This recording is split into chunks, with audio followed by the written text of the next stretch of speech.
नमस्कार दर्शकों, पंडित साधना चैनल में आप सभी का हार्दिक स्वागत है। आज मैं आपको कुमारिल भट्ट की कथा सुनाने जा रहा हूँ, जिन्होंने बौद्धों को हराकर भूसी में जलकर प्राण त्याग दिए। वेद उद्धारक कुमारिल भट्ट जो शंकराचार्य के आदर्श थे, उनकी संपूर्ण पौराणिक जीवन कथा इस प्रकार है। तीर्थराज प्रयाग के संगम तट पर पीड़ा का महाकाव्य रचा जा रहा था।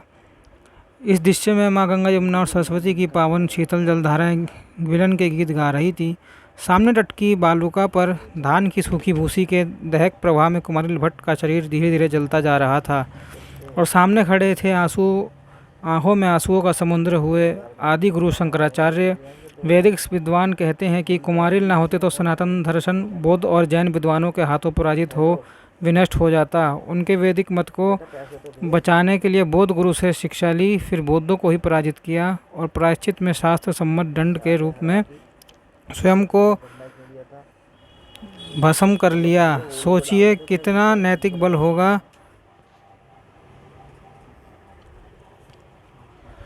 कुमारिल भट्ट जी के व्यक्तित्व में आदिगुरु शंकराचार्य जी की कहानी कुमारिल भट्ट को जाने बिना अधूरी है, क्योंकि कुमारिल के ही शिष्य थे मंडल मिश्र, जो आदिगुरु शंकराचार्य जी की कहानी के प्रमुख नायकों में से एक हैं। तो वेद उद्धारक भट्टपाद श्री कुमारिल भट्ट जी की जीवन कथा क्या है, उन्होंने बौद्ध गुरु से शिक्षा कैसे ली और राजा सुधवा के सभा में बौद्धों को ही कैसे पराजित किया। आदिगुरु शंकराचार्य जी का कुमारिल भट्ट से मिलने का निहितार्थ क्या थे और मंडल मिश्र तथा उभय भारती जी के मिलन और विवाह की रोचक कथा क्या है, यह सब हम इस वीडियो में जानने का प्रयास करेंगे। हमारी आज की कहानी श्री उमादत्त शर्मा की द्वारा लिखित शंकराचार्य नामक पुस्तक पर आधारित है। तो आइए आरंभ करते हैं। बात जबकि है जब भारत में वेदों का पतन हो रहा था, वैदिक दर्शन अपने अवसान की तरफ था और उसी दर्शन से निकली हुई अन्य शाखाएं उसे नष्ट कर रही थी। कुछ नास्तिक मत थे जैसे बौद्ध और जैन, उनके विद्वान वैदिक विद्वानों को अपने दर्शन से पराजित कर रहे थे। तो कुछ आस्तिक मत थे जैसे कपालिक, शैव और शाक्त संप्रदाय वाले, जो कि अपनी आस्तिकता में भी इतने वाममार्गी हो गए थे कि उनका आचरण वेद विरुद्ध हो गया था।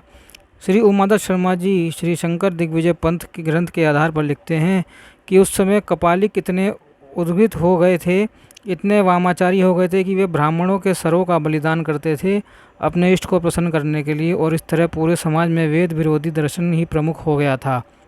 ऐसे में वेदों की पुनर्व्याख्या की आवश्यकता थी।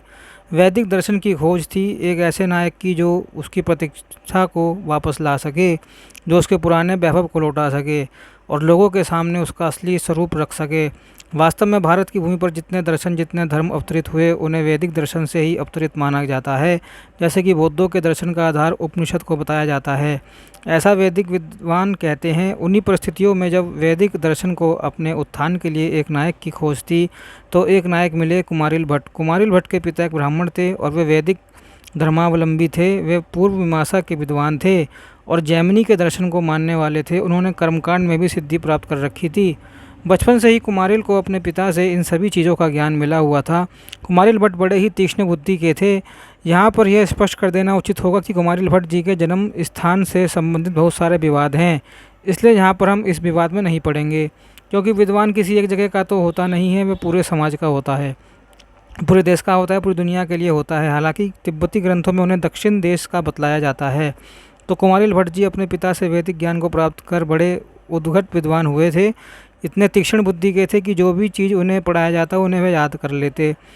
उसके नए नए अर्थ भी उन पर खुलते चले जाते थे और इसलिए बहुत कम उम्र में ही उनकी ख्याति अनेक विद्वानों के बीच में प्रसारित हो गई और विद्वान उन्हें भट्टपाद और सुवर्ण की उपाधि से विभूषित करने लगे।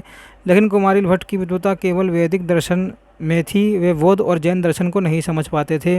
उन्होंने अध्ययन किया था, लेकिन किसी भी दर्शन का अध्ययन आप बाहर रहकर नहीं कर सकते हैं जब तक कि उस दर्शन के प्रकांड विद्वान आपको ना सिखाएं।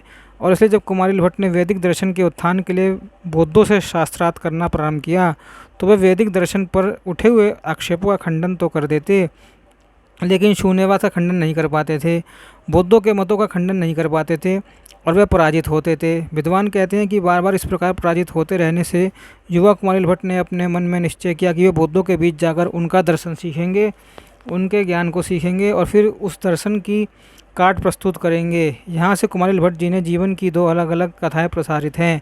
एक कथा जो कि भारत के विद्वान लिखते हैं जो वैदिक धर्मावलंबी हैं, और दूसरी कथा जो बौद्ध विद्वान लिखते हैं जिनमें तिब्बत के तारनाथ बहुत प्रसिद्ध हैं। तारनाथ जी लिखते हैं कि कुमारिल भट्ट के शास्त्रार्थ से बहुत पराजित होने लगे थे, और ऐसे में धर्मपाल नाम के एक बौद्ध गुरु जो कि नालंदा के बहुत बड़े आचार्य भी थे, वे शिष्य बनकर कुमारिल भट्ट के पास आए। कुमारिल भट्ट एक गृहस्थ थे, उनके पास 500 से अधिक दास दासियां काम करती थीं। कुमारिल भट्ट के यहाँ बौद्धों का प्रवेश निषेध था, और वे नहीं चाहते थे कि बौद्ध उनके मुंह से उनका दर्शन सुने। इसी चीज़ से बचने के लिए बौद्ध गुरु धर्मपाल एक नौकर के वेश में कुमारिल भट्ट के घर गए और उनके नौकरों के बीच में रहकर उनकी बड़ी सेवा करने लगे।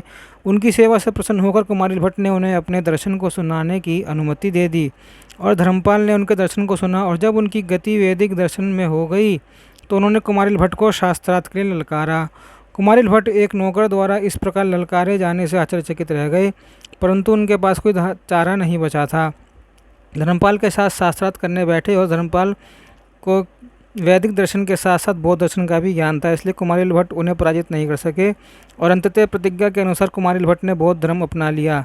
लेकिन तारानाथ जी की इस कहानी से इतर तो वैदिक कहानी भारत से मिलती है, वह कुछ दूसरे प्रकार से है।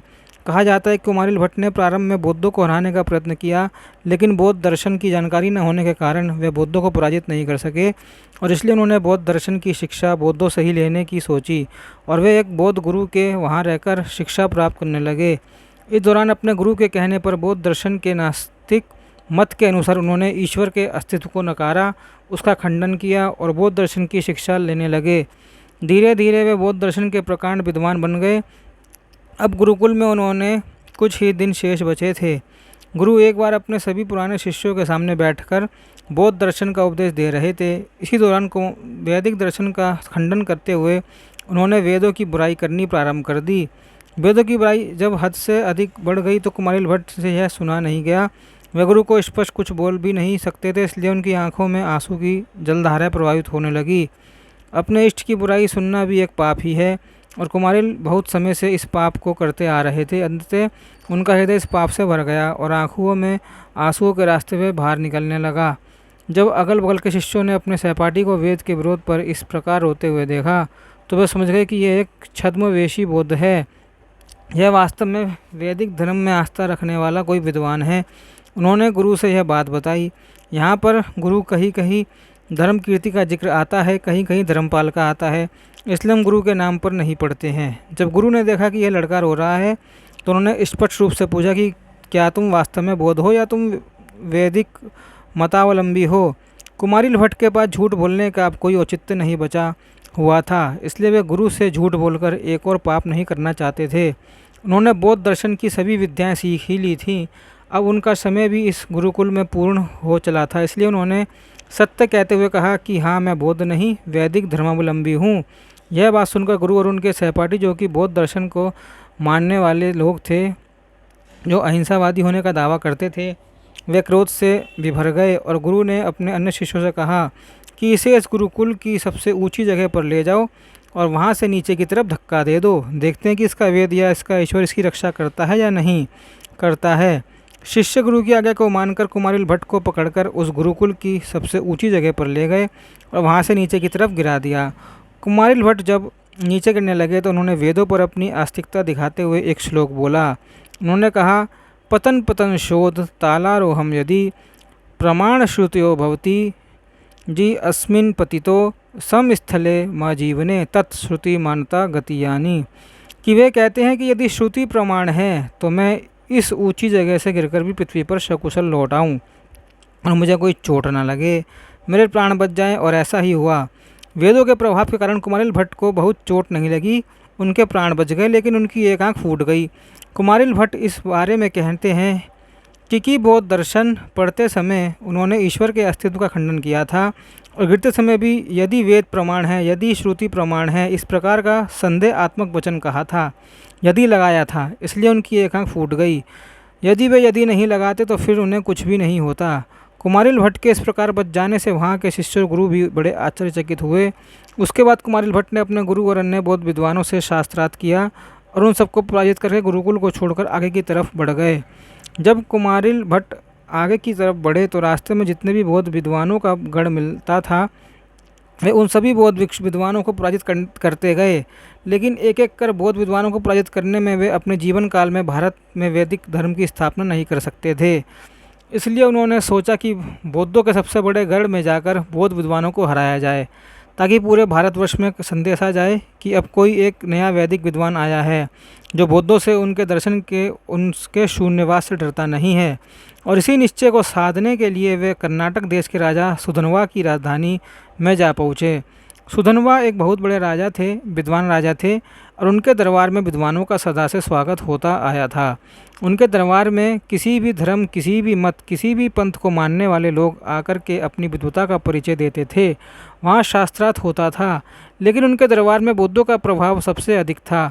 ऐसी मान्यता थी कि सुधनवा पहले वैदिक मतावलंबी थे और उनका परिवार अब भी वैदिक मतावलंबी ही था, लेकिन बौद्ध विद्वानों के प्रभाव में आकर सुधनवा बौद्ध हो गए थे। उनके परिवार में अब भी लोगों का वेदों में विश्वास था, लेकिन राजा के प्रभाव के कारण वे कुछ कह नहीं पाते थे, और इधर बौद्ध जो थे वे वैदिक दर्शन को नीचा दिखाते रहते थे। इसलिए सुधनवा को बौद्ध प्रिय थे। कोई भी विद्वान उन्हें ऐसा मिला नहीं जो बौद्धों को पराजित कर सके।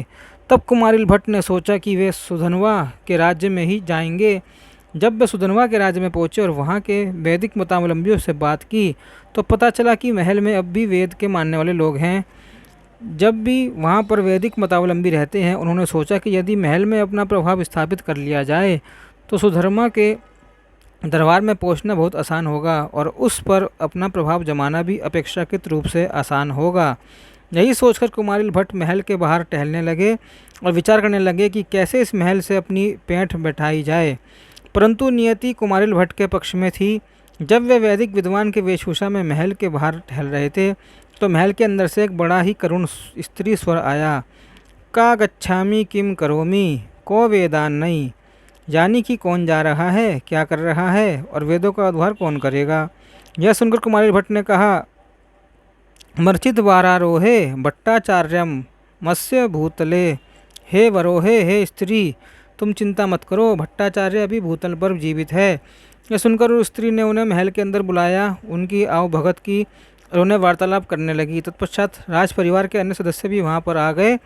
उन सबकी चिंता रही थी कि किस प्रकार राजा को फिर से वैदिक मतावलंबी बनाया जा सके, क्योंकि वह ईश्वरीय पूजा का विरोध करने लगा है। भट्टाचार्य ने कहा कि आप लोग चिंता में ना पड़े, मैं एक बार दरबार में चला जाऊं तो फिर सुधर्मा राजा को मैं वैदिक धर्मावलंबी बना दूंगा, क्योंकि उनके दरबार में तो बौद्धों का प्रभाव है, उनके कारण ही वे बौद्ध बने हुए हैं। एक बार जब मैं बौद्ध दार्शनिकों को हरा दूंगा, उनका प्रभाव समाप्त कर दूंगा, तो राजा पर मेरा प्रभाव स्थापित हो जाएगा। राज परिवार के लोगों ने कहा कि ऐसा ही करिए। फिर उनकी सहायता से आसानी से कुमारिल भट्ट राजा सुधर्मा के राज दरबार में जा पहुँचे। राजा सुधर्मा विद्वानों का आदर करते थे, परंतु जो बौद्ध विद्वान वहाँ प्रभाव रखते थे वे किसी अन्य विद्वान को वहाँ आसानी से प्रवेश लेने नहीं देते थे। इसलिए कुमारिल भट्ट ने पहले राज परिवार में अपनी उपस्थिति दर्ज कराई और उसके बाद राज परिवार के सहयोग से वे सुधर्मा के दरबार में आसानी से जा पहुँचे। सुधर्मा ने उन्हें आसन दिया। वहाँ पर अन्य धर्मावलंबी भी बैठे हुए थे, सबसे ज़्यादा बौद्ध बैठे हुए थे। दरबार में उनका प्रभाव साफ स्पष्ट हो रहा था। बातें चलने लगी। कुमारिल भट्ट एक से बढ़कर एक वैदिक दर्शन को प्रस्तुत करते जा रहे थे।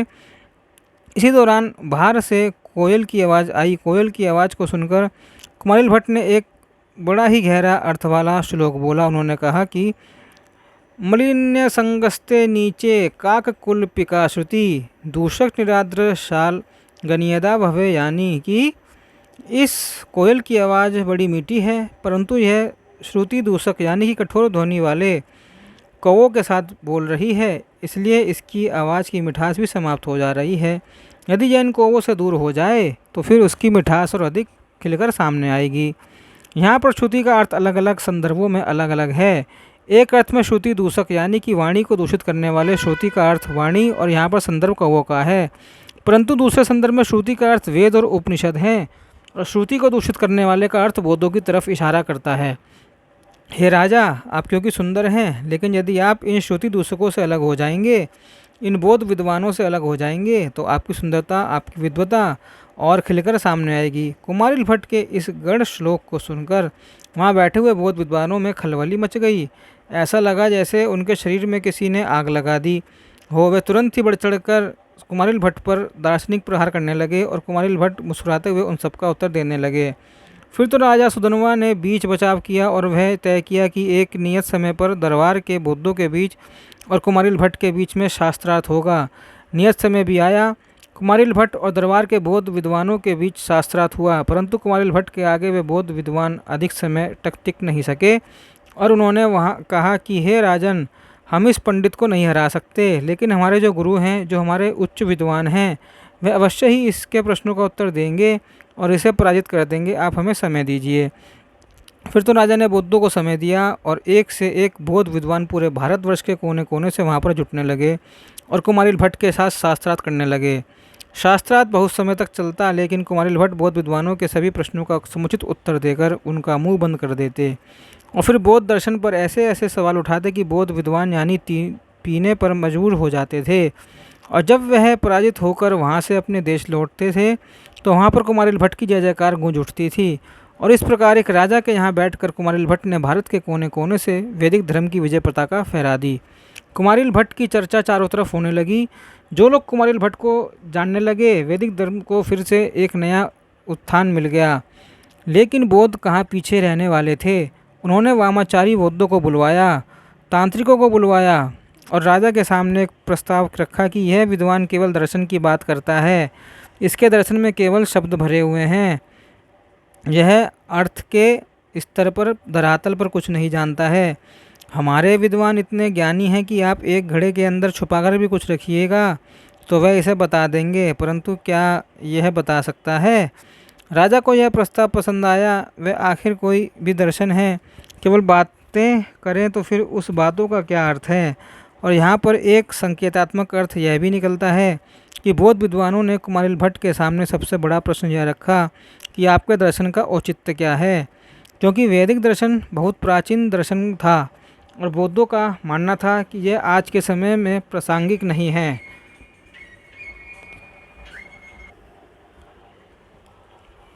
कथाकारों ने इसे रोचक बनाने के लिए घड़े का प्रसंग रखा तो राजा ने घड़े में एक सर्प रखवा दिया और पहले बौद्ध विद्वानों से पूछा कि आप लोग बताइए कि इस घड़े में क्या है।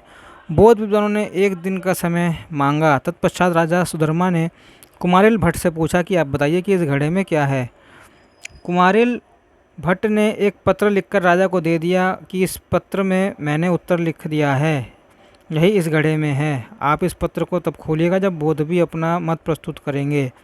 घड़े में राजा ने सांप रखवाया था। एक दिन के बाद अपने मत को स्थापित करने के लिए बौद्ध वहाँ पर आए और कहा कि राजन, इस घड़े में सर्प है। राजा ने छुपाकर उस सर्प को रखवाया था और उन्होंने निश्चित किया था कि किसी को पता न चले कि घड़े में क्या है। जब बौद्ध विद्वानों ने बता दिया कि घड़े में सर्प है, राजा बड़े आश्चर्यचकित हुए। राजा भी अब बौद्ध दर्शन के प्रभाव में थे, इसलिए चाहते थे कि बौद्ध जीतते वे प्रसन्न हो जाएं कि बौद्धों की विजय हुई। उन्होंने उस पत्र को खोला जो कुमारिल भट्ट ने उन्हें दिया था। उस पत्र पर लिखा था, घड़े में भगवान शालिग्राम हैं। राजा सुधर्मा ने जैसे ही वह पत्र पढ़ा, वे मुस्कुराने लगे कि यहाँ पर आकर आखिर इस विद्वान की पराजय हो ही गई। घड़े में मैंने सांप रखवाया है। बौद्ध विद्वानों ने कहा कि सांप है और उन्होंने कहा है शालिग्राम की मूर्ति है। राजा ने सबके सामने घड़ा मंगवाया। घड़ा खोला गया, लेकिन जब अंदर राजा को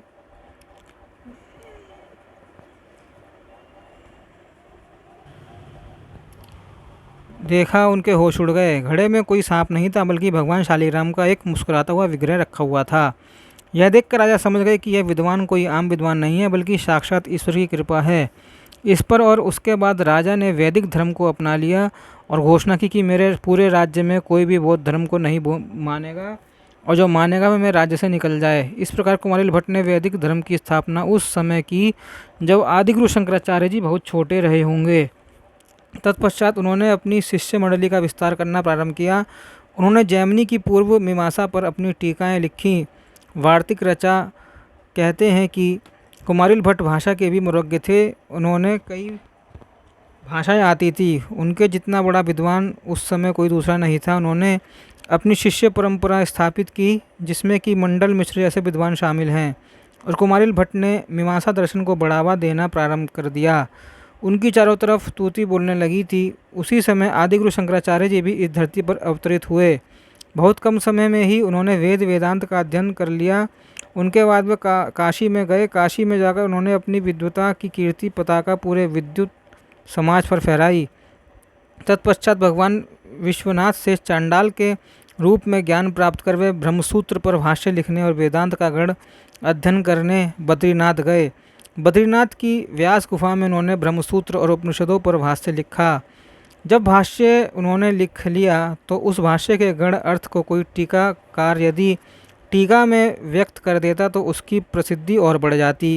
यही सोचकर शंकराचार्य जी एक वार्तिक ढूंढने लगे, एक टीकाकार ढूंढने लगे। जब तक शंकराचार्य जी की कीर्ति पूरे विद्वत समाज में फैल चुकी थी, उनके ब्रह्मसूत्र की चर्चा भी चारों तरफ हो रही थी।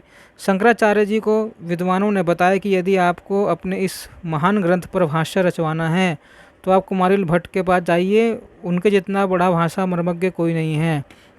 यदि वे आपके इस ग्रंथ को टीका लिख देंगे तो आपका ग्रंथ, जो कि स्वयं में कालजयी है, वह और जल्दी लोगों के बीच में विख्यात हो जाएगा। शंकराचार्य जी की कुमारिल भट्ट की विद्वता से प्रभावित थे। वे कुमारिल भट्ट को आदर्श मानते थे, क्योंकि जो चीज़ शंकराचार्य करना चाहते थे कुमारिल भट्ट उसी के लिए अपना जीवन समर्पित कर चुके थे। उन्होंने भारत में वैदिक दर्शन की जो उर्वरा भूमि तैयार की, उसी पर आदि शंकराचार्य जी नाम का बड़ा सा वट वृक्ष अपना विस्तार कर रहा था। आदिगुरु शंकराचार्य जी अपने भाष्य को लेकर कुमारिल भट्ट से मिलने के लिए मध्य भारत की तरफ चले। उन्हें पता लगा कुमारिल भट्ट प्रयागराज में हैं, लेकिन जब आदिगुरु शंकराचार्य प्रयागराज पहुँचे तो उन्हें ज्ञात हुआ कुमारिल भट्ट तशानल में स्वयं का दाह करने वाले हैं। शंकराचार्य जी ने एक पल की भी देरी नहीं की। वे अपने शिष्यों के साथ लगभग दौड़ते हुए उस स्थान तक पहुँचे जहाँ पर कुमारिल भट्ट तुशानल में प्रवेश करने वाले थे, परंतु शंकराचार्य जी के जाते जाते थोड़ी देर हो गई थी। कुमारिल भट्ट तुशानल में बैठ चुके थे। कमर के नीचे उनका पूरा शरीर जल चुका था। उनके मुख पर वेदना के चिन्ह थे। उनके शिष्य उनके अगल बगल खड़े हुए रो रहे थे, लेकिन आदिगुरु शंकराचार्य जी के पहुँचते ही उनके पूरे शरीर में वेदना गायब हो गई। चेहरे पर जो वेदना के चिन्ह थे वे प्रसन्नता में और संतुष्टि में बदल गए। कुमारिल भट्ट ने आदिगुरु शंकराचार्य जी को प्रणाम किया, जो कि उम्र में उनसे बहुत छोटे थे, लेकिन कुमारिल भट्ट ने उन्हें प्रणाम किया और अपने शिष्यों से कहा कि इन महान विभूति को अर्घ्य प्रदान करो। और फिर प्रणाम करके उन्होंने आदि गुरु से कहा कि मुझे आपके दर्शन की बड़ी तीव्र लालसा थी। मैं चाहता था कि आपको देख सकूं, लेकिन ऐसा लगा कि मेरा जीवन बिना आपको देखे इस धरती से चला जाएगा। अंत समय में आपने मुझ पर बड़ा अनुग्रह किया तो आप मेरे सामने आए। शंकराचार्य जी उस विद्वान को देख रहे थे जो कि अपनी विद्वता से पूरे बौद्ध समाज को पराजित कर चुका था और स्वयं ही अपने आप को शास्त्र सम्मत रूप से दंड देने के लिए अग्नि में प्रवेश कर रहा था। शंकराचार्य जी की आंखों में आंसू निकलने लगे। उन्होंने कहा कि हे विद्वान, आपने कोई गलती नहीं की, फिर आप अपने आप को ये कष्ट क्यों दे रहे हो। इस पर कुमारिल भट्ट ने कहा कि यदि कोई एक अक्षर का भी ज्ञान दे तो वह गुरु हो जाता है। मैं तो बौद्ध विद्वान से पूरा दर्शन सीखा और फिर बौद्धों को ही पराजित किया। यह गुरुद्रोह है। मैंने उनसे झूठा बोला था कि इसलिए शास्त्र में लिखा हुआ है कि गुरुद्रोह सबसे बड़ा घातक कार्य है और उसका प्रायश्चित एक ही है, अपने आप को भूसी की आग में जलाकर जाए। भूसी की आग में इसलिए क्योंकि भूसी धीरे धीरे आग पकड़ती है, बुझती नहीं है, बहुत तेज़ जलती है। उसमें जलने पर शरीर को अत्यंत पीड़ा होती है और वही पीड़ा आपके पाप का प्रायश्चित करेगी। शंकराचार्य ने कहा कि आपने जो किया वह वेदों के उद्धार के लिए किया, इसमें आपकी कोई गलती नहीं है। आपने किसी व्यक्तिगत महत्वाकांक्षा के चलते ऐसा नहीं किया। लेकिन कुमारिल भट्ट ने कहा कि मेरा पूरा जीवन शास्त्र को समर्पित रहा है, इसलिए मैं शास्त्र से विलग नहीं हो सकता। अब आप आ गए हैं तो मैं इस समय बड़ी शांति का अनुभव कर रहा हूँ। शंकराचार्य ने कहा कि मुझे अपने ग्रंथ पर आपसे वार्तिक लिखवाना था। उन्होंने ब्रह्मसूत्र दिखाया। कुमारिल भट्ट बड़े प्रसन्न हुए और कहा कि कोई आम व्यक्ति इतना उच्च ग्रंथ नहीं लिख सकता है, यह कालजयी कृति है। आप जैसी कोई ईश्वरीय शक्ति ही इस प्रकार के ग्रंथ का विधान कर सकती है, परंतु मुझे क्षमा कीजिए, मैं इस पर वार्तिक लिखता, लेकिन अब मैं इसको करने में असमर्थ हूँ। यदि आपको इस पर वार्तिक लिखवाना है तो आप मेरे शिष्य मंडन मिश्र के पास जाइए। यदि आपने मंडन मिश्र को अपने साथ मिला लिया तो उसकी मेधा आपके कार्य को और सरल बना देगी। आप जो पूरे भारतवर्ष में वैदिक धर्म की स्थापना करना चाहते हैं वह बड़ी आसानी से कर पाएंगे। तत्पश्चात कुमारिल भट्ट ने कहा कि परंतु वहाँ जाने से पहले आप तब तक यहाँ रहिए जब तक मैं अपने शरीर का अंत न कर लूं। और आदिगुरु शंकराचार्य जी आंखों में आंसुओं का समुद्र लिए तब तक वहाँ पर खड़े रहे, तब तक कुमारिल भट्ट ने अपने शरीर का पूर्णतः दाह नहीं कर लिया। उसके बाद आदिगुरु शंकराचार्य जी और मंडन मिश्र जी के बीच में शास्त्रार्थ हुआ, जिसमें मंडन मिश्र की पत्नी उभय भारती ने भी साथ दिया था। इस कहानी के विस्तार को कभी और बताया जाएगा। यहाँ पर संक्षेप में समझते हैं कि मंडन मिश्र और उभय भारती आपस में मिले कैसे थे। तो मंडन मिश्र के जन्म स्थान को लेकर बहुत विवाद है, लेकिन कई विद्वान ऐसा मानते हैं कि मंडन मिश्र बिहार के मिथिलांचल के निवासी थे। वे एक मैथिल ब्राह्मण थे और उनके पिता बहुत बड़े जमींदार थे। उनका घर दास दासियों से भरा हुआ था। मंडन मिश्र कुमारिल भट्ट के शिष्य थे, और केवल शिष्य ही नहीं बल्कि इतने प्रकांड विद्वान कि कुमारिल भट्ट ने आदिगुरु शंकराचार्य जी से कहा था कि मंडन मुझसे भी अधिक विद्वान हैं, आप मंडन से शास्त्रार्थ कीजिए।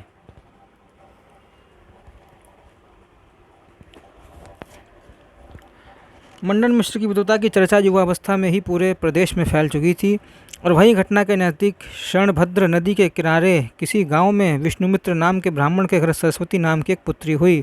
वह पुत्री मंडन मिश्र की समकालीन थी, परंतु पढ़ने में वह भी विद्वान थी। उसकी विद्वता की भी चारों तरफ चर्चा फैली हुई थी। ऐसा कहा जाने लगा कि दुर्वासा के श्राप से स्वयं माँ सरस्वती ने मनुष्य के रूप में अवतार लिया हुआ है। उन्हें साक्षात माँ सरस्वती की बेटी कहा जाता था।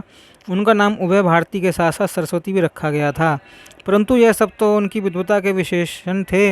वे इतनी विद्वान थे कि विद्वानों के बीच में उनके नाम की अक्सर चर्चा होती थी, और मंडन मिश्र तथा सरस्वती के विद्वता की इसी चर्चा ने उन दोनों को एक दूसरे के नज़दीक ला दिया। आरंभ में वे दोनों आपस में शास्त्रार्थ करना चाहते थे, लेकिन उस समय तक नर और नारी के बीच में शास्त्रार्थ मान्य नहीं था।